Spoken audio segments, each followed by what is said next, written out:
Cette chronique est une présentation de Les services Karine Laprise. Aujourd'hui, j'avais le goût de vous partager l'importance d'aller dans les joies du passé d'une personne âgée, souvent atteinte cognitivement. Des fois, je m'amuse à aller chercher des musiques de dans le temps. Exemple, j'ai Édith Piaf, qu'une de mes patientes adore écouter, adorait. Et quand j'ai réussi à lui faire rappeler ces souvenirs-là, je lui ai enregistré un CD avec toutes ses chansons préférées d'Édith Piaf. Et à tous les jours, elle redécouvre Édith Piaf. Et c'est tellement beau de la voir. Parfois, ceux qui souffrent d'Alzheimer oublient chaque jour à mesure. Donc, quand ils aiment un artiste comme Édith Piaf et que je remets le CD à tous les jours, ils redécouvrent et redécouvrent à chaque jour ce bonheur-là. Alors, on le voit tout de suite, aussitôt que la chanson part, on voit le bonheur apparaître dans leurs yeux et ils se mettent à danser, à chanter. Et là, on fait les tâches ensemble, mais ça change complètement la dynamique. Un autre bel exemple aussi d'un de mes patients, lui, ce qu'il adorait, c'était jouer du piano. On a trouvé un piano dans la famille et on l'a déménagé chez lui. C'est tellement beau de le voir à chaque matin quand je l'aide. Moi, lui, les services, c'est le matin.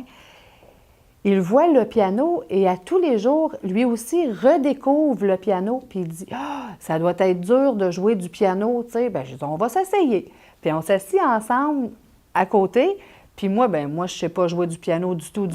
Donc, je fais assemblant un peu. Je fais ici et là, do, ré, mi, fa, sol. Tu sais, c'est ceux-là que je sais.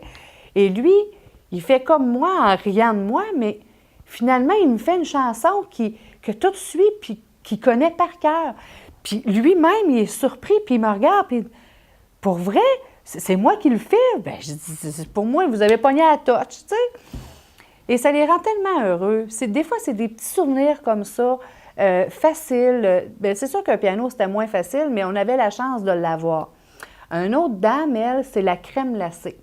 Je sais que c'est fou, mais elle adorait la crème glacée et elle en mangeait à chaque dîner. Et là, ça faisait quand même un bon petit bout qu'elle n'avait pas mangé. Et j'ai su par la famille que c'était son dada. Et à tous les dîners, quand je vais la voir, j'y emmène toujours un petit pot de crème glacée. On n'en jette pas beaucoup, juste un petit peu, et j'y en donne à tous les midis. Et elle aussi, c'est la même chose. À chaque midi, elle redécouvre sa crème glacée et elle adore ça. Mais c'est un petit cadeau, un petit bonheur qui fait plaisir, qui coûte pratiquement rien et qui redécouvre à chaque fois de la même intensité de bonheur. Alors, en résumé, ce qui est important pour les gens qui sont atteints cognitivement, Alzheimer ou autres, c'est d'aller chercher leur petit bonheur du passé qui les rendait joyeux, de bonne humeur, souriants, et de leur mettre aujourd'hui, d'aller leur chercher le petit bonheur qu'ils ont besoin pour passer une merveilleuse journée et une journée beaucoup plus agréable. C'est ça qui fait leur petit bonheur à tous les jours. Alors, vous pouvez me rejoindre au 418-208-0828 ou sur mon site web lesservices-karinelaprise.ca ou aussi sur Facebook, Les Services Karine Laprise. Cette chronique est une présentation de Les services Karine Laprise.